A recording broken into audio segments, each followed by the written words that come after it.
নমস্কার, আমি বাপি হালদার, সাংসদ মিত্রপুর লোকসভা।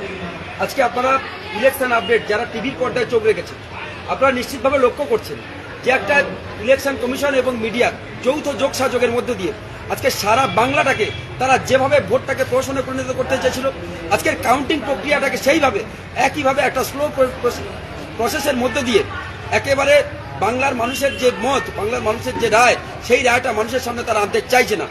একেবারে সকালবেলা যখন পোস্টাল ব্যালট গণনা হয়েছিল, কোনো কোনো বুথে যদি একটা দুটো পিছিয়ে থেকে থাকে, সেই সমস্ত রেজাল্ট নিয়ে এখন প্রায় 12টা বেজে গেল, এখনো পর্যন্ত সেই ট্রেন্ড ইলেকশন কমিশন তাদের সাইটে দিয়ে রেখেছে এবং নির্বাচন কমিশনের সেই সাইট থেকে প্রাপ্ত তথ্য অনুযায়ী আজকে মিডিয়া যারা আছে তারা সেটাকে দেখাচ্ছে।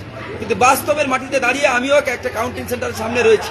আমরা যেটুকু খবর পাচ্ছি, আমাদের জেলায় তো বটে, আমাদের লোকসভায় প্রত্যেকটি সিট এই মুহূর্তে তৃণমূল কংগ্রেস ব্যাপকভাবে এগিয়ে, তাদের ধারে কাছে বিজেপি যাওয়ার কোনো ক্ষমতা নেই।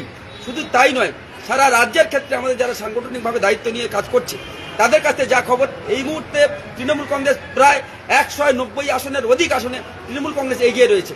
কিন্তু গদি মিডিয়া তারা আজকের এইটাকে মিডিয়ার সামনে আনছে না, খবরে আনছে না, সাধারণ মানুষকে প্যানিক তৈরি করছে, মানুষের মধ্যে একটা অস্থিরতা তৈরি হচ্ছে। আমি সকলকে করজোড়ে অনুরোধ করবো, মিডিয়াকে বিশ্বাস না করে আর 2 ঘন্টা অপেক্ষা করুন।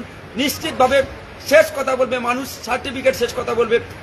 আর কিছুক্ষণ পরে 2 ঘন্টার মধ্যে আমাদের প্রার্থীরা, মমতা বন্দ্যোপাধ্যায় ক্যান্ডিডেট, অভিষেক বন্দ্যোপাধ্যায় ক্যান্ডিডেট, সর্বভারতীয় তৃণমূল কংগ্রেসের ক্যান্ডিডেটরা তারা জয়ী সার্টিফিকেট নিয়ে আবারও মমতা বন্দ্যোপাধ্যায়কে চতুর্থবারের জন্য মুখ্যমন্ত্রী করতে যাচ্ছেন। শুধুমাত্র কয়েক ঘন্টার অপেক্ষা। প্যানিক হবেন না, প্যানিক সৃষ্টি করবেন না। আমরা আসছি আবার মামাটি মানুষ সরকার ক্ষমতায়, মুখ্যমন্ত্রী মমতা বন্দ্যোপাধ্যায়।